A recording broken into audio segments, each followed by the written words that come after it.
नमस्कार, मैं हूं आपके साथ मीनाक्षी रजत और आप देख रहे हैं पूछता है इंडिया। आज हम बात करने जा रहे हैं पड़ोसी मुल्क पाकिस्तान में आतंकियों और हुक्मरानों के बीच के गठजोड़ की। आपको पूरी बात बताएं उससे पहले आपको एक तस्वीर भी दिखा देते हैं कि किस तरीके से ये पाकिस्तान के पूर्व क्रिकेटर नजर आ रहे हैं। आप ये तस्वीर देखिए, पाकिस्तान के पूर्व क्रिकेटर रावलपिंडी एक्सप्रेस के नाम से मशहूर शोएब अख्तर के भाई के जनाजे की ये तस्वीरें।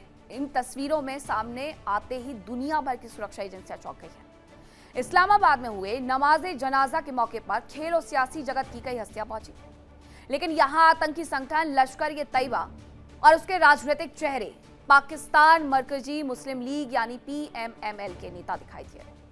वीडियो में PMML इस्लामाबाद का अध्यक्ष इनामुर रहमान कंबो अपने कई सहयोगियों के साथ मौजूद नजर आया। शोएब अख्तर के परिवार के करीब भी नजर आया। आपने तस्वीरें देख ली। अब आपको बताती हूं कि पाकिस्तानी मरकजी मुस्लिम लीग आखिरकार है क्या और इसे खतरनाक क्यों माना जा रहा है। तो पाकिस्तान मरकजी मुस्लिम लीग यानी PMML का संबंध हाफिज सईद के लश्कर-ए-तैयबा के राजनीतिक विंग से है। इसका गठन पहले मिल्ली मुस्लिम लीग यानी MML के नाम से किया गया था। हालांकि रजिस्ट्रेशन के बाद इसका नाम बदल करके PMML कर दिया गया। PMML ने साल 2024 में पाकिस्तान के आम चुनावों में हिस्सा लिया। पार्टी के कई ऐसे उम्मीदवार थे जो या तो हाफिज सईद के रिश्तेदार रहे या फिर लश्कर-ए-तैयबा और जमात-उद-दावा जैसे संगठनों से संबंध रख चुके हैं। हाफिज सईद के बेटे तलहा सईद का संबंध भी PMML से है। अब आपको कुछ और तस्वीरें दिखाती हूं।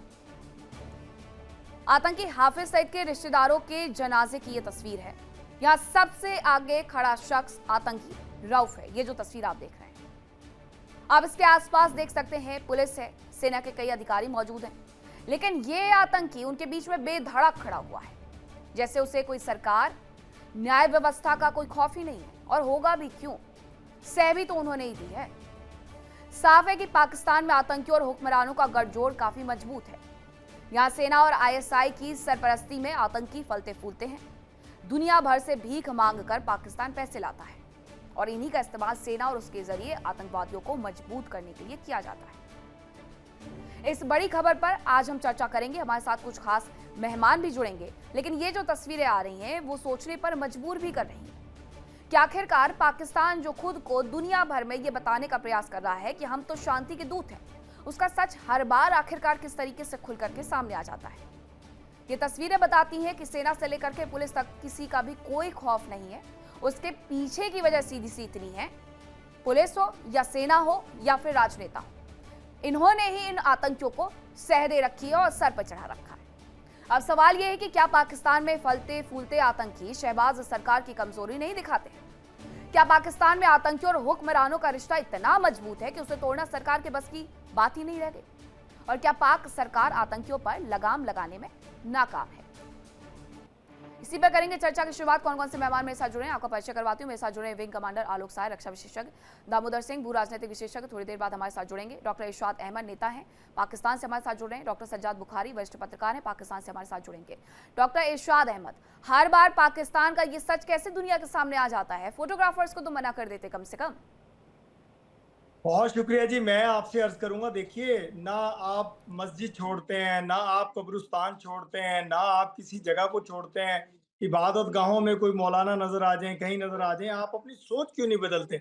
जब तक आप सोच नहीं बदलेंगे, आपको सारी दुनिया दहशतगर्द नजर आती रहेगी। आप ये देखिए कि हाफिज सईद साहब की आप तस्वीर सामने दिखा रहे हैं। हाफिज सईद साहब के अगर आप काम देख लें, सिर्फ इनकी मस्जिदें देख लें, मैं हमेशा आपके प्रोग्राम में ये कहता हूँ कि आप इनकी मस्जिदें देख लें, इनके स्कूल देख लें, इनकी खिदमत देख लें।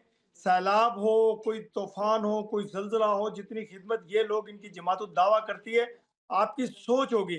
आपके उनके दो दो उलमा अगर नमाज जनाजा में शामिल हो गए, आपने उनकी तस्वीर को उठा करके 3 दिन से वाह किया हुआ है, जैसे कि हिंदुस्तान पे हमला कर दिया हमने दोबारा से। देखें, ऐसा ना सोचें, ऐसा ना करें, आप अपनी सोच बदलें।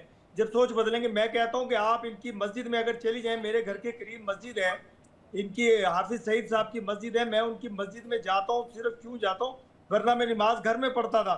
मैं इनकी, अगर आप चली जाएं, आप भी चली जाएं, इनकी अगर तिलावत इनके मौलाना की सुन लें, आप मुसलमान हो जाएंगी। इतने खूबसूरत तरीके से कुरान पाक की तिलावत करते हैं, इतने खूबसूरत तरीके से नमाज पढ़ाते हैं ये लोग।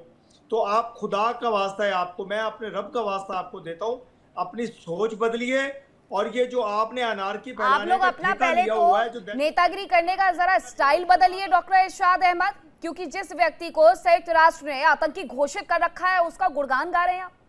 शर्म हया बची है पाकिस्तानियों में, या वो भी बेच खाई है? बाकी पूरा देश तो बिकने की कगार पर है। क्योंकि बात नहीं करता हूँ मैं, बात आप लोगों बताइए मुझे, संयुक्त राष्ट्र ने जिस व्यक्ति को आतंकवादी घोषित कर रखा है डॉक्टर इरशाद अहमद, उसका इतना गुणगान। देखिए, अगर कोई आतंकी होता है या दहशतगर्द होता है, उसको मेरी इंतजामिया है, मेरे इदारे हैं, उनको खुला नहीं छोड़ते हैं। ये आप लोगों की इल्जामबाजी है। आप किसी भी मौलाना पे इल्जाम लगा देते हैं, आप किसी भी दाढ़ी वाले को दहशतगर्द कह देते हैं। एक ही चीज है आप लोगों के पास है, वो है शर्म, जो बिल्कुल नहीं आती हिंदुस्तान के लोगों को। मैं आपको बार बार कह रहा हूँ, सोच बदलिए। भारत को शर्म नहीं आती, और संयुक्त राष्ट्र को भी डूब मरना चाहिए, उन्हें भी शर्म नहीं आती। शर्म आपको नहीं मौलाना की दाढ़ी देख करके जो उसे आतंकवादी घोषित कर दिया गया, संयुक्त राष्ट्र को शर्म थोड़ी आ रही होगी? संयुक्त राष्ट्र को भी डूब मरना चाहिए। देखिए, मैं ये कह रहा हूँ कि संयुक्त राष्ट्र ने क्यों घोषित किया इस व्यक्ति को? मुझे ये बताइए, संयुक्त राष्ट्र की तरफ से इस व्यक्ति को आतंकवादी क्यों घोषित किया गया? देखिए, मैं आपको कहूँ कि किसी की जुबान नहीं पकड़ सकते, बोलने वाले की जुबान नहीं पकड़ सकते। आप बार बार दहशतगर्द, कभी आप सही साहब को कहते हैं, कभी किसी को। मैंने तो उस दिन आपके शो में ये भी कहा था, आप लोगों की ये सोच झलकाता है, आप लोगों की ये सोच दिखाता है कि आप लोग किस तरीके से दिमागी तौर पर दिवालिया हो चुके हैं। जिन्हें संयुक्त राष्ट्र द्वारा घोषित किया हुआ एक आतंकवादी साहब लग रहा है, वो दिवालियापन को दिखाता है डॉक्टर इरशाद अहमद। देखिए, हमारा दिवालियापन तो पूरी दुनिया ने देखा कि हाँ, कितना देख भी अजीम रही है हम। देखिए, मैं वही कह रहा हूँ ना, पूरी दुनिया को मालूम है कि कितने अजीम है हम। सिर्फ आपकी नजर में हम दिवालिया हैं, हम गरीब हैं, हम दहशतगर्द हैं, लेकिन पूरी दुनिया को मालूम है कि दहशतगर्द कौन है। पूरी दुनिया में गिनवाऊं आपको? डेनमार्क जो ये कह रहा है कि हम अपने यहाँ पर अजान नहीं होने देंगे, बंद करवाएंगे इसको, ये दूसरा पाकिस्तान नहीं बनेगा। जो अमेरिका ये कह रहा है कि दहशतगर्दों को, पाकिस्तानियों को आखिरकार क्यों बुलाया गया वहां पर चर्चा में शामिल होने के लिए। और पूरी दुनिया, आपके लिए पूरी दुनिया तो अमेरिका है, संयुक्त राष्ट्र कहां पर है? पता तो होगा आपको कहां पर है उसका मुख्यालय। आपके लिए पूरी दुनिया आपका अमेरिका, संयुक्त राष्ट्र का मुख्यालय न्यूयॉर्क। उसकी तरफ से जब यह घोषित कर दिया गया, उसके बाद भी आपको सवाल पूछने हैं। विंग कमांडर आलोक सहाय जी, मुझे आपसे 1 to 1 करने में कोई इंटरेस्ट नहीं है, मुझे उन लोगों से बातचीत करने में तक में कोई दिलचस्पी नहीं है जो अपने यहाँ पर आतंकियों को पाले पोसे और उसके बाद ये कहे कि हमारे लिए वो साहब है। हमारे लिए जितने उल्मा हमारे हैं, हमारे लिए हमारी जान, हमारी जिंद है।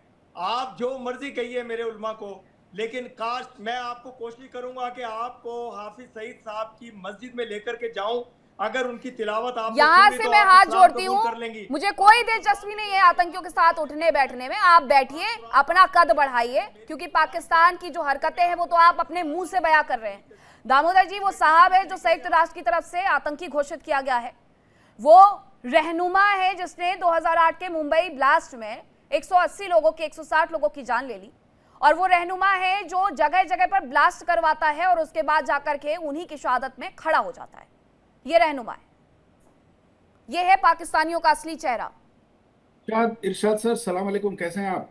बहुत देर से बातें कर रहे थे, मैं सुन रहा था। खैरियत है सब? बताएं, थोड़ा सा बात करते हैं। आपको मेरी आवाज आ रही है इरशाद साहब? इरशाद साहब को मीनाक्षी थोड़ा मेरे साथ 1 to 1 करिए, मैं इनसे बात करना चाहता हूँ। शर्म वरम की बातें कर रहे थे ये लोग, थोड़ा मुझे सुन के अच्छा लगा। इरशाद साहब, शर्म की बात कर रहे थे आप, यकीन करेंगे ये आप ही के लफ्ज थे अभी।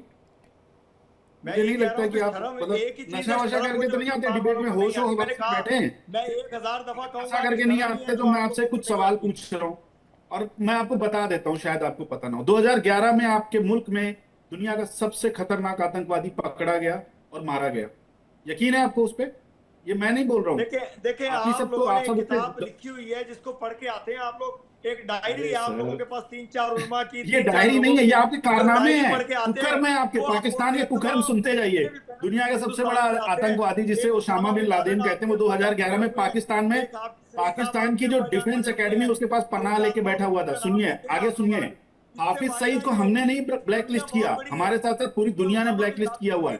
जकीउर रहमान लखवी का नाम जानते हैं आप? ये सब आप ही के मुल्क के लोग हैं जो अंतर्राष्ट्रीय स्तर पर आतंकवादी के तौर पे घोषित है। देखिए मियां, बोलने से कुछ नहीं होता बराबर। ये सच को स्वीकारिए, पहले एक्सेप्ट करिए। दाऊद इब्राहिम तो इंडिया में 300 लोगों के कत्ल का गुनहगार है, पूरी दुनिया जानती है उसे। कराची में आपने पनाह दी, हमने नहीं दी। सुनते तो जाइए। पूरी दुनिया के आतंकवादियों को कहीं ठिकाना नहीं मिलता, वो सिर्फ पाकिस्तान में पाए जाते हैं। और दुनिया में कहीं भी आतंकवादी धमाके हों जो जिहाद के दम पर होते हैं, उनका कनेक्शन पाकिस्तान से निकलता है। खोल के देख लीजिए, अमेरिका से लेके साउथ एशिया तक कहीं पर भी हिस्ट्री में पाकिस्तान का नाम ना आए, ऐसा नामुमकिन है। वो पाकिस्तान, चाहे ट्विन टावर अटैक हो अमेरिका में या भारत में ब्लास्ट हो, पाकिस्तान का नाम लाजमी है। दुनिया पहले ही सोच लेती कुछ और नहीं, पाकिस्तान के ही टेररिस्ट निकलेंगे।